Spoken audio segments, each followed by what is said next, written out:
Picture this. You're flying home 6 days early to surprise your wife with flowers, your heart racing with excitement about the romantic evening you've planned. You've just closed the biggest deal of your career, earned a $40,000 bonus, and you can't wait to see the joy on her face when you walk through the door. But instead of finding the woman you've loved for 4 years, you discover her with someone else in your own bed. What happened next wasn't just revenge. It was a masterclass in cold, calculated justice that destroyed 2 lives and rebuilt one stronger than ever. This is the true story of how I caught my cheating wife and how I made sure she paid for every single lie. My name is Jordan Pierce. I'm 34, senior sales executive at MedFlow Pharmaceuticals, earning $180,000 in good years. I built this from nothing, territory rep 7 years ago, driving clinic to clinic, learning to solve problems people didn't know they had. The promotion changed everything. $1-million accounts, crushing responsibility, brutal travel. Denver, Phoenix, Dallas, repeat. 15 to 20 days monthly on the road, building our future. I met Alicia Hartman 4 years ago at Tom and Sarah's wedding. Classic story, best man meets bridesmaid. Auburn hair catching candlelight, energy that dimmed everyone around her. We talked until 3 a.m. about everything. Her marketing job, my VP dreams, her photography, my secret cooking show obsession. She was ambitious, funny, sharp. Her laugh was pure music. 3 months dating felt like 3 years. Weekend wine trips, late-night future planning. She loved my drive, called it beautiful watching me negotiate. I loved her creativity, how she found beauty everywhere. 6 months later, I proposed at the same vineyard. She cried happy tears. The ring cost a month's salary, but her face made every penny worthwhile. Our wedding was perfect. Countryside inn, intimate ceremony. Alicia looked ethereal in grandmother's vintage lace. During our first dance, she whispered in my ear, "This is just the beginning, Mr. Pierce." I believed completely. Year 1 was everything I'd dreamed. Affordable restaurant dates, bed and breakfast getaways, lazy Sunday mornings planning houses and kids. Alicia made coffee while I cooked breakfast. Finally learned beyond boiling water. She'd curl beside me, legs draped over mine, planning adventures. Then came the promotion. VP Regional Sales, Western Territory. Massive salary jump, crushing responsibility, relentless travel. Everything changed. My life became airports, conference rooms, hotel bars. I told myself it was temporary, paying dues. Alicia initially supported it, straightening my tie before trips and saying, "Go get them, Tiger. I'll be here when you get back." 2 years in, she quit her job. Wanted to focus on us and build a real home while I climbed corporate ladders. I supported it. My income was enough. We could afford her taking time, figuring out what she wanted. But instead of closeness, her unemployment created a void. She filled days with yoga, brunches, shopping, spas. Her Instagram became curated perfection. Coffee cups tagged #blessed, workout clothes with #living my best life, sunset photos with gratitude captions. Our nightly hotel calls told the real story. Initially intimate, full of missing and homecoming plans, gradually becoming perfunctory check-ins. "How was your day?" I'd ask from another identical room. "Fine, boring," she'd respond, TV audible behind her. "What did you do?" I'd continue. "Nothing much, yoga, lunch with Rebecca," she'd answer dismissively. Conversations shortened. Emotional distance crept like fog, subtle until you can't see ahead. I knew something was changing but rationalized it. She was adjusting. Marriage took work, and we'd work through it. I provided well. Wasn't that what mattered? Financial security as foundation for everything else?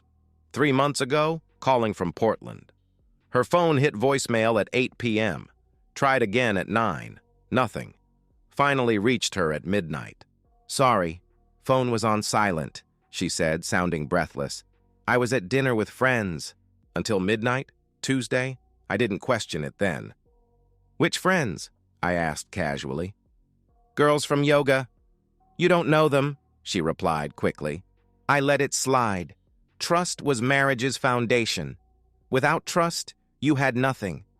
Now I know without truth, trust is willful blindness. The Austin assignment arrived on a Friday. 10-day trip for $2.3 million contract renewal. Exactly the deal to secure my bonus. I told Alicia that evening, take out Chinese, couch, her scrolling Instagram while I outlined opportunities. 10 days in Austin, I said. Close this deal, we're looking at a $40,000 bonus. Okay, she said without looking up. Just okay. Not great or proud. Like I'd mentioned picking up milk. That response felt different, colder, more distant. Packing Sunday night, I grabbed my phone charger from Alicia's car. Mine died, same model. Found it, receipt tucked in cup holder. Osteria Morello, upscale downtown Italian. Dinner for two, $180. Dated from the previous Thursday 2 weeks ago. Standing in our driveway, mind racing. That Thursday 2 weeks ago, I'd called from Denver around 8. She'd said she was home, had already eaten, was watching Netflix. But this receipt told different stories. Dinner for two at 9:30, wine, dessert. Someone paid $180 for romance while I was 1,200 miles away, believing my wife ate leftovers alone. I pocketed the receipt silently. Small doubt seed planted deep, already growing. Monday morning, I kissed Alicia goodbye at the door. She barely looked up from her coffee. See you in 10 days, I said. She murmured, still scrolling her phone. I drove to the airport with that receipt burning my wallet. But boarding my Austin flight, I couldn't shake the feeling something fundamental had shifted. The life I thought we'd built felt suddenly fragile. I didn't know yet the wind was becoming a hurricane. Austin Bergstrom Airport, Monday morning. Fluorescent lights, overpriced coffee, tired travelers. But I felt energized walking through that terminal. This was my element. High-stakes negotiation, million-dollar deals, corporate chess. Southwest Medical Distribution wasn't just another client. They were the client. $2.3 million annual contract. Expansion potential if played right. The kind of deal worth 10 days away to close. Adrian Ross, their VP of procurement, met me downtown. Silver-haired, built his career saying no to salespeople like me, but I'd done homework. Their pain points, supply chain delays, margin pressure, compliance headaches. I had solutions. Jordan Pierce, I said, extending my hand, ready to solve problems. His handshake was evaluating as he replied, We'll see. First day was reconnaissance. Department meetings, facility tours, listening more than talking. Impressive operation, state-of-the-art warehouse, sophisticated inventory. But I spotted cracks. Late deliveries costing penalty fees. Current supplier couldn't guarantee stock during flu season spikes. They needed reliability over rock-bottom pricing. I called Alicia that night from the hotel bar, reviewing notes over bourbon. How was your first day? She asked, TV audible behind her. Good. Complex deal, but I understand what they need, I answered. She responded dismissively. 6 minutes total. She seemed distracted, eager to get off. When I said, I love you, there was a pause before she reciprocated. Tuesday was strategy development. Morning with logistics, mapping delivery schedules, identifying bottlenecks. By afternoon, I had a proposal forming. Guaranteed delivery windows, surge capacity for seasonal spikes, dedicated account management. Not cheapest option, but smartest. Tuesday night's call was shorter. How was your day? I asked. Fine. Yoga, lunch with Stephanie, she replied curtly. Stephanie from your old job? I inquired. No, from yoga. You don't know her, she answered with slight irritation. Stephanie from yoga. Like the friends from that midnight dinner. People I'd never met, whose last names Alicia never mentioned. Wednesday morning, I presented preliminary proposals. Adrian and his team asked hard questions about pricing, delivery guarantees, penalty clauses. I answered them all. By lunch, I could see them coming around. The math worked. The value was clear. Wednesday night changed everything. Alicia's phone hit voicemail at 8. Tried again at 9. Same thing. Finally reached her at 10:15. "Sorry," she said, breathless. "Can I call you back? I'm in the middle of something." "In the middle of what?" I asked suspiciously. "Just stuff. Girl things." "I'll call you back in an hour," she replied hastily. She didn't call back. I lay in that hotel bed staring at the ceiling, mind racing. 2 unexplained late nights in 3 days. The Osteria Morello receipt burning in my memory. Growing distance in her voice, eagerness to escape our conversations. Either I was becoming paranoid, or my wife was lying. Thursday morning changed everything. I was in Adrian's office finalizing contract details when my phone buzzed. Text from my boss. "Ross just called. They're ready to sign. Get paperwork done and get home. Exceptional work." I stared at the message, adrenaline flooding. I'd closed the deal in 4 days instead of 10. The $2.3 million contract was ours. My $40,000 bonus was secure. I was going home 6 days early. As Adrian and I shook hands over signed contracts, an idea formed. Don't tell Alicia. Surprise her. Show up with flowers, plan romantic dinner, reconnect. We needed this. The flight home felt like Christmas morning. I kept checking my phone, resisting texting urges. The surprise would be perfect. Her face when I walked through the door 6 days early, shock, joy, reminder that our marriage was worth fighting for. I caught a taxi from DFW, stopped at Nathan's Florist on Maple. White roses, her favorite. $60 for 2 dozen. "Special occasion?" asked the florist, a grandmother with kind eyes. "Surprising my wife," I said, grinning. "Home early from business." "Lucky girl," she said warmly, wrapping roses in white paper. "Lucky girl." Yeah, Alicia was lucky. We both were. We had problems, but we could fix them. Love was work, and I was ready to work. The taxi turned onto our street at 3:45 p.m. Tall oaks, afternoon sunlight filtering through leaves, everything exactly as I'd left it. Home, sweet home. Then I saw it. Silver Audi TT parked in our driveway. Not beside, in it, like whoever drove it belonged there.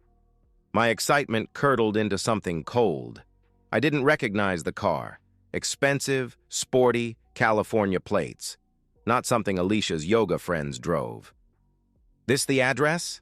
asked the taxi driver. "Yeah," I said, my voice strange in my ears. "This is it." I paid him, grabbed my suitcase and roses with trembling hands. The front door was unlocked, always unlocked during the day. Small-town Ohio habits Alicia wouldn't break. I pushed the door open slowly, quietly. House silent except for air conditioning. Then I noticed man's jacket draped over our couch. Expensive leather, black, men's shoes by the door, Nike running shoes, size 11. Trail of clothing led toward stairs. Woman's blouse discarded carelessly. Men's jeans. A bra I'd bought Alicia for Valentine's Day. Lace and silk, $60 at Victoria's Secret. From upstairs, from our bedroom, sounds that turned my blood to ice. My wife's voice, breathless and satisfied in ways I hadn't heard in months. A man's voice, younger, confident. I set down my suitcase carefully. White roses fell from trembling hands, petals scattering like snow. My mind went crystal clear with rage so pure it was almost peaceful. I pulled out my phone, opened the camera app. Whatever I found upstairs, I needed proof. For what came next, I needed evidence. The stairs had never seemed so long. Each step up those stairs felt deliberate, methodical, like walking toward my own execution. The sounds from our bedroom grew clearer. Alicia's voice, breathless, saying things I'd never heard her say to me. A man's voice, younger, arrogant, responding with casual confidence of someone who belonged there. The bedroom door was cracked open 6 inches, just enough. I held my phone up, hands steadier than they had any right to be, and looked through that gap into the room where I'd slept every night for 4 years. the bed I'd bought before we were married. The sheets Alicia had picked last spring because they were romantic. She was on top of him, naked, auburn hair falling across her face as she moved with urgency I hadn't seen in months. The man beneath her was muscular, tan, maybe 28. Hands on her hips, guiding her movements, his face twisted in pleasure.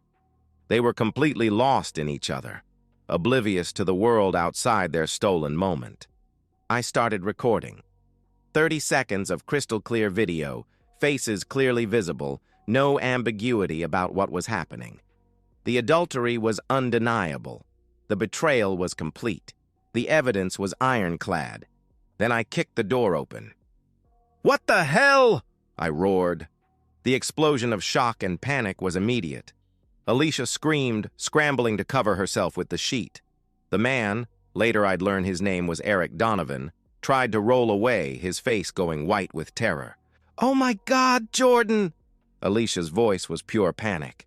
"I can explain!" But I was already moving. Pure rage, years of gym workouts and adrenaline that could flip cars. I grabbed Eric by the throat and dragged him out of bed. He was bigger, younger, probably stronger. But I had surprise and fury on my side. My fist connected with his jaw. The satisfaction was primal, electric. I felt something crack. His cheekbone or my knuckles, I didn't care which. He stumbled backward, naked and bleeding. "Please, man, I didn't know," he started to say. "You didn't know what?" I roared, grabbing his shoulders and driving my knee into his stomach. He doubled over, gasping. "You didn't know she was married? In her married bed? In the house her husband pays for?" I dragged him toward the stairs, his feet barely keeping up. Alicia was screaming behind us, but her voice sounded underwater. All I could hear was blood rushing in my ears and the sound of Eric's bare feet slipping on hardwood stairs. I'm sorry, he kept saying, which only made me angrier. Sorry? Sorry was for spilling coffee or forgetting anniversaries. Sorry didn't cover sleeping with another man's wife in his own bed. I threw him out the front door, naked and bleeding. He stumbled on the front steps, caught himself, looked back at me with fear in his eyes. "If I ever see you again," I said, my voice deadly calm, "I'll kill you. Do you understand me?" He nodded frantically, covered himself with his hands, and ran. Just ran down the street, naked and humiliated, disappearing around the corner like the coward he was. When I turned around, Alicia was at the top of the stairs, wrapped in our bedsheet, mascara running down her cheeks in black rivers. "Jordan, please," she pleaded. "Let me explain. It's not what you think." "Get dressed," I said coldly. My voice sounded different even to me. Cold, controlled. The rage had burned through me and left something else behind, something calculating. While she disappeared into the bedroom, I made 3 phone calls. First, Michael Brennan, my attorney. We'd gone to college together, stayed in touch. He specialized in family law. "Michael, it's Jordan Pierce. I need you to file for divorce. Today. I have video evidence of adultery," I said. "Jesus, Jordan. Are you sure? Maybe you should—" He started to reply. "I'm sending you the video right now. File the papers. Today," I interrupted. I sent the video while we were still on the phone. I heard him intake a sharp breath as he watched it. "Okay," he said quietly. "I'll get started immediately. Don't say anything else to her without me present." Second call. Patricia Hartman, Alicia's mother. Sweet woman, traditional values, had always treated me like the son she never had. "Patricia, it's Jordan.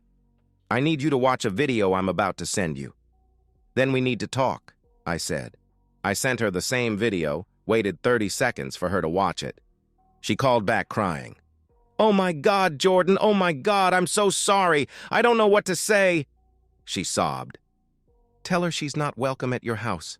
Tell her she made her choice," I said firmly. "But Jordan, she's my daughter," she protested. "And I was your son-in-law, until 30 minutes ago when I found her f***ing another man in our bed." Watch that video again, Patricia, then decide whose side you're on, I replied coldly. I hung up. Third call. I didn't make it. I realized I needed to document everything first. Chain of evidence, timestamps, witnesses.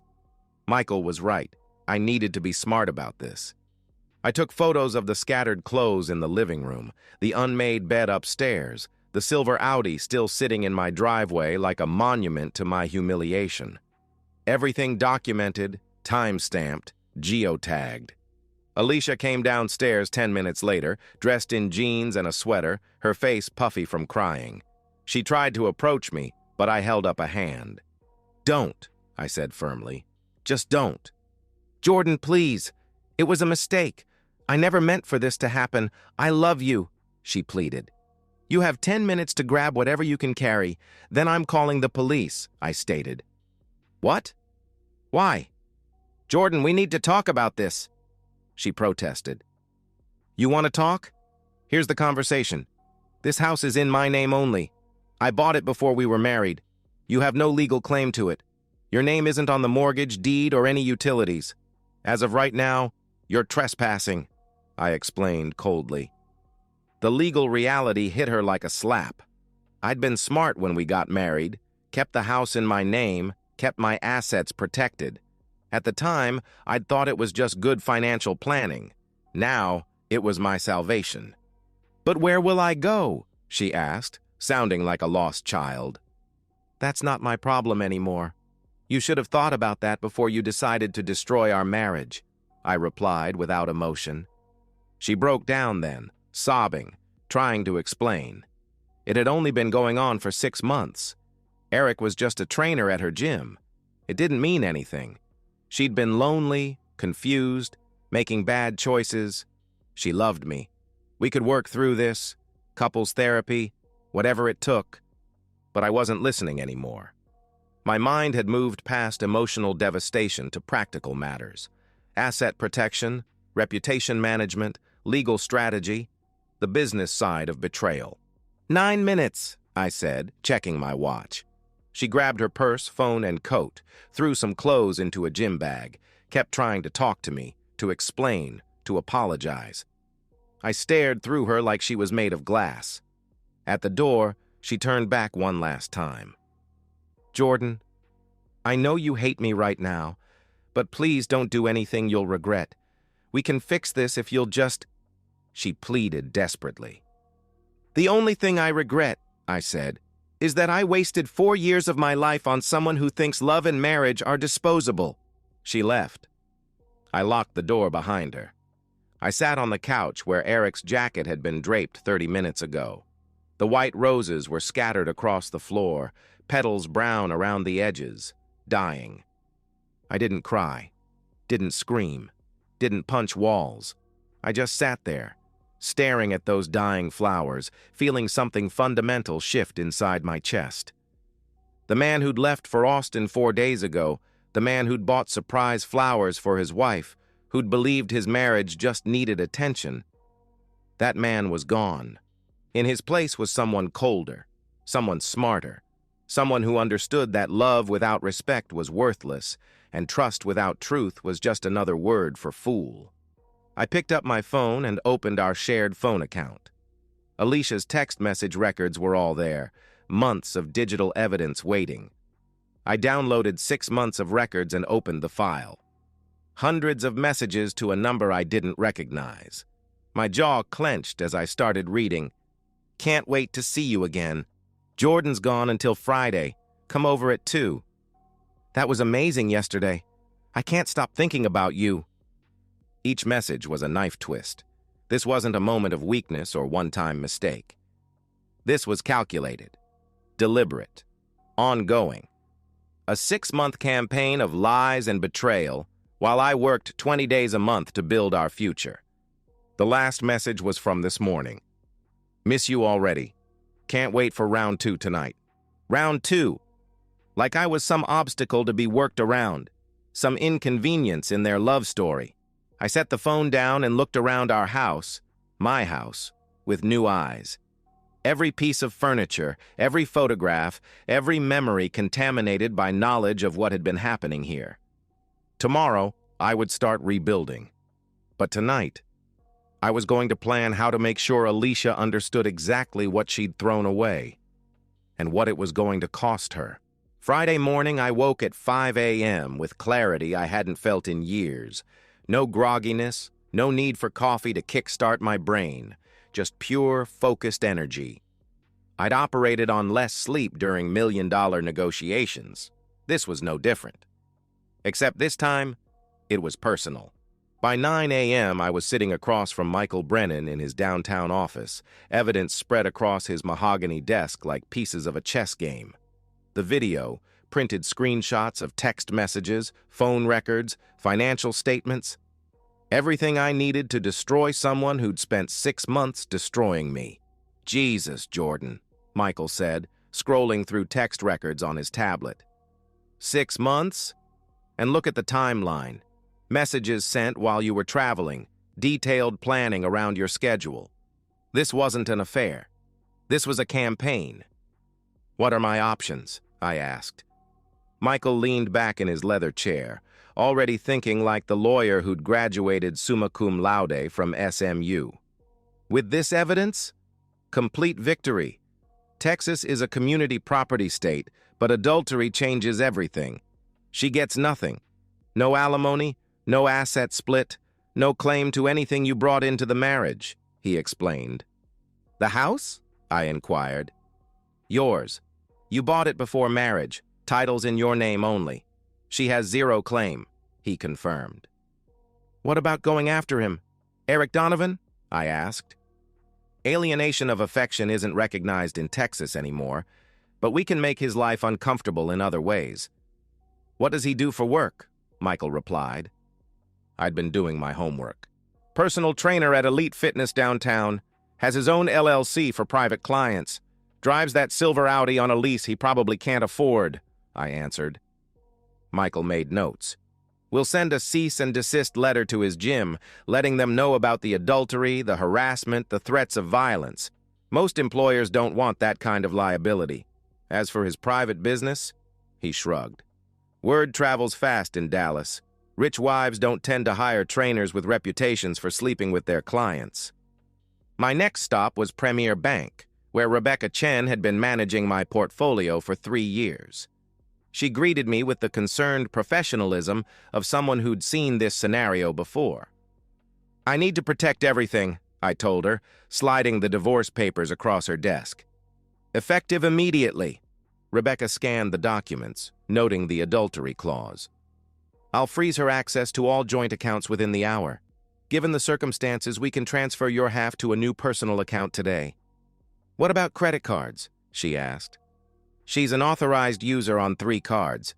Remove her from all of them, I instructed. Done. Life insurance beneficiary? She continued. Change it to my sister, I replied. The thought of Alicia collecting on my death after what she'd done made my stomach turn. By noon, Alicia's access to our shared financial life was completely severed. Every credit card, every bank account, every automatic payment, her gym membership, canceled, her spa appointments. She'd have to find a new way to pay for them. The house came next. New locks, because I wasn't taking chances. The locksmith, a guy named Pete with calloused hands and kind eyes, whistled when he saw the security system I wanted installed. Expecting trouble? He asked. Preventing it, I replied firmly. While Pete worked, I methodically erased Alicia from my life. Beneficiary forms updated on retirement accounts. Emergency contacts changed at work. Auto insurance policy revised. Utility companies notified to remove her name. Each action was surgical, deliberate, irreversible. Then came the part I'd been both dreading and anticipating. Social destruction. I crafted a single text message and sent it to 15 people, Alicia's closest friends, my friends who'd become our friends, key family members from both sides. The message was brief and devastating. This is Jordan. I wanted you to hear from me directly. I returned home early from a business trip yesterday and discovered Alicia in our bed with another man. I have video evidence. I filed for divorce on grounds of adultery. I won't be discussing this further, but wanted you to know the truth before she tries to control the narrative. I didn't attach the video. I wasn't cruel, just strategic. But the message was clear, and I knew these people. They'd ask Alicia. She'd deny it. Then Patricia, if she'd found her spine, would confirm it to someone. Truth would spread faster than Alicia's lies ever could. The responses started within minutes. Shock. Outrage on my behalf. Support. Several of Alicia's closest friends texted asking if it was true, their messages dripping with disbelief. I didn't respond. The silence spoke louder than any explanation. Rebecca Matthews, Alicia's maid of honor, sent a particularly telling response. I can't believe she would do this to you. I'm so sorry, Jordan. You deserve so much better. Even her own friends saw the truth immediately. By Saturday morning, Michael called with an update that made me smile for the first time in 2 days. She showed up at her parents' house last night, he said. Richard Hartman, her father, turned her away. Wouldn't even let her inside. Richard Hartman was a retired Marine, old-school values, zero tolerance for dishonesty. I'd always respected him, and apparently the feeling was mutual. What about Patricia? I asked. She tried to advocate for her daughter, but Richard held firm. Quote, "We raised her better than this. She's not welcome here until she takes responsibility for what she's done," Michael reported. The social isolation was working exactly as planned. Saturday afternoon, I learned from my network that Alicia had spent the day calling every friend she had. One by one, they went silent. Some blocked her number. Others sent brief, cold responses. I can't believe you did that to Jordan. Don't contact me again. You made your choice. Her carefully curated social media life, all those blessed posts and perfect couple photos, became a monument to her hypocrisy. Friends started unfollowing her. Comments on old posts turned accusatory. The digital life she'd built while I traveled for work collapsed in real time. Through Rebecca's connections, I also learned that Eric Donovan had disappeared. His gym membership was terminated. They cited behavioral concerns and member complaints, which in corporate speak meant someone had called and explained exactly what kind of man they were employing. His apartment lease showed he'd broken it early, paying substantial penalties to get out. Word through my network was that he'd fled the state entirely. Colorado, maybe Nevada. Didn't matter where. He was gone, and his reputation in Dallas was radioactive. Sunday evening, I sat in my home office, my sanctuary, reviewing the week's damage. Divorce filed and uncontested, assets secured and protected, social circle destroyed, family support evaporated, the other man banished. I'd protected myself on every front while ensuring Alicia faced consequences for every choice she'd made. But there was one more thing. I opened my laptop and composed an email to Nathan Marketing, the boutique agency where Alicia used to work. A professional inquiry about Alicia Hartman for a potential new hire, requesting references and background information.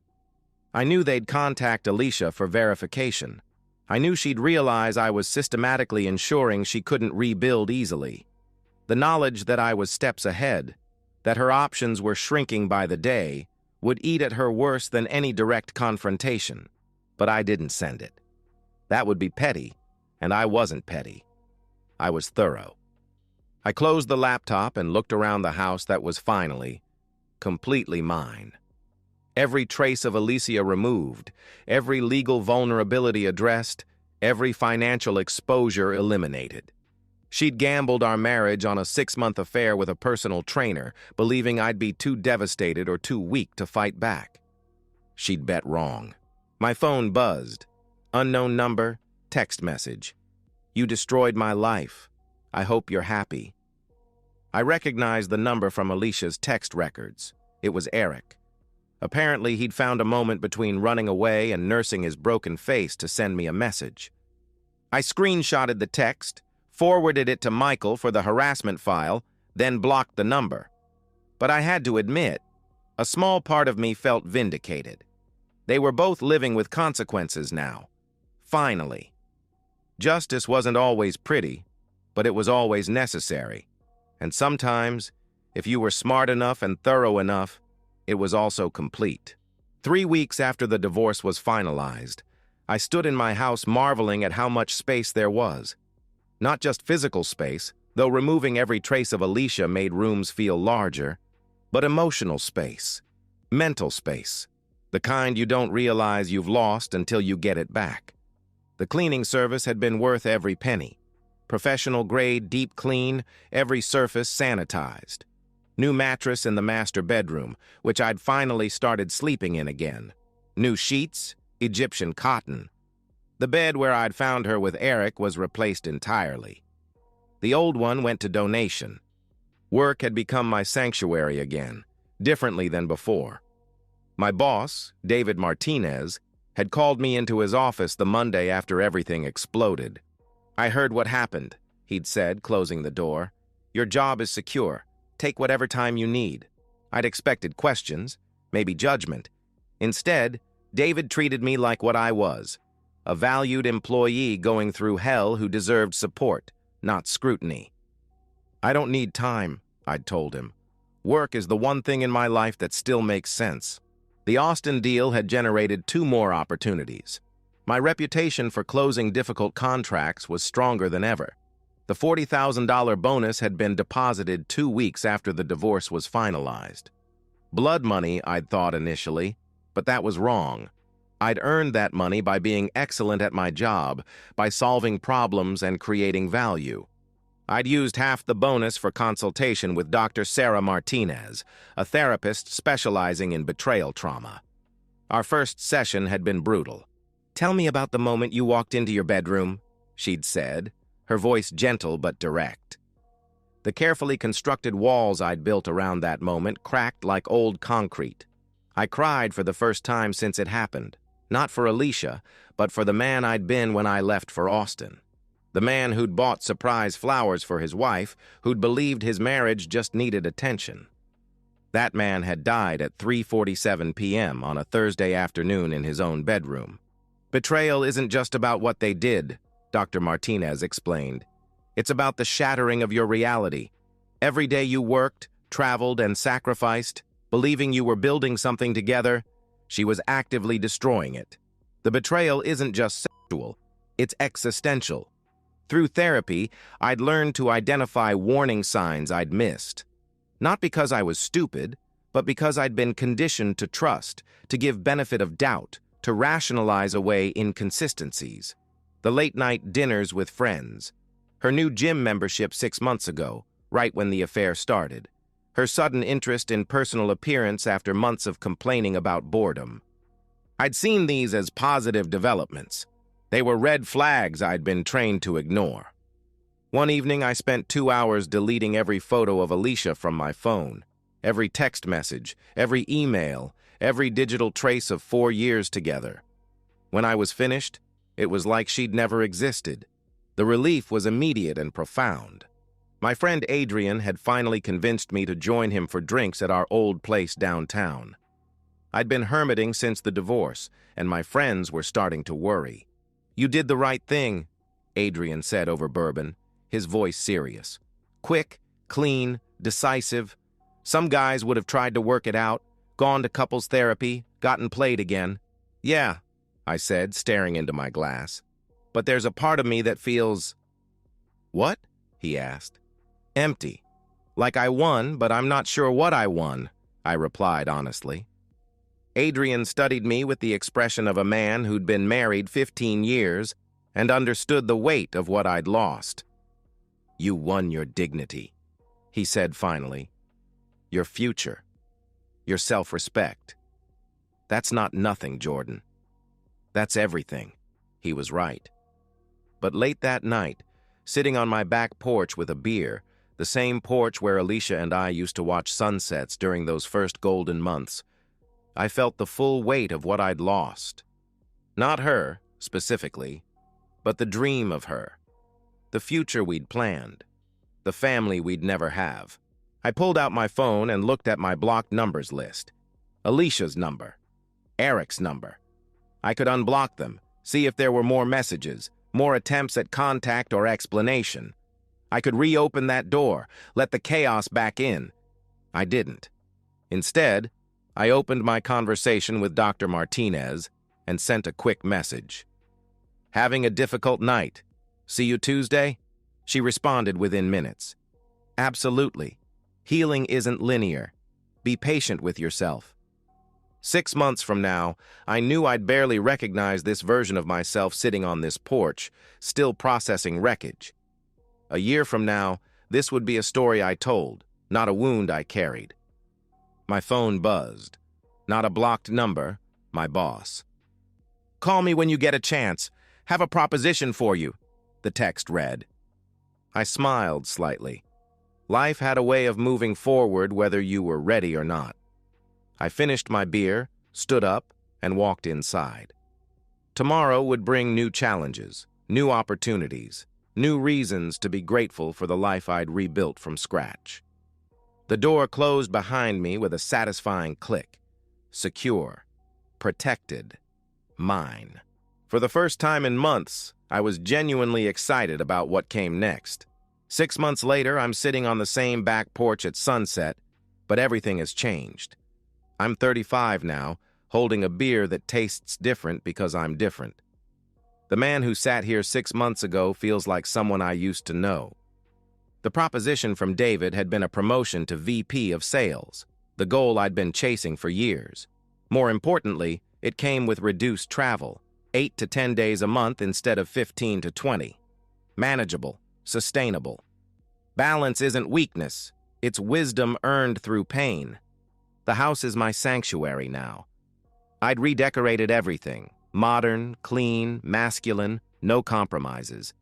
The bedroom where I'd found Alicia became my home office.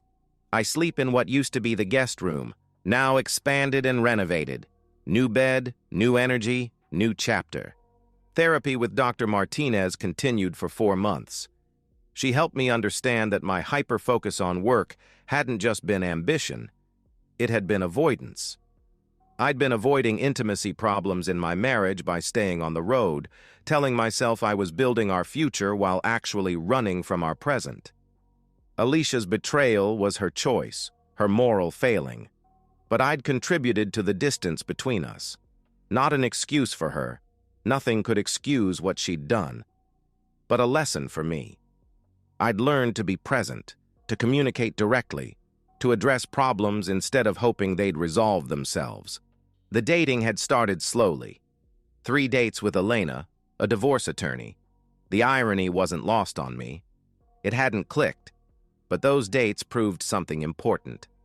I could feel attraction again. I could open up to someone new. I wasn't broken, just more careful. Through Adrian, I'd heard updates about Alicia. She was working some low-level administrative job in Ohio, making $12 an hour, living in a studio apartment. Eric Donovan had vanished completely. The personal training business he'd built in Dallas was gone. The silver Audi was probably repossessed. He was a ghost, which was exactly what he deserved. I lifted my beer toward the darkening sky.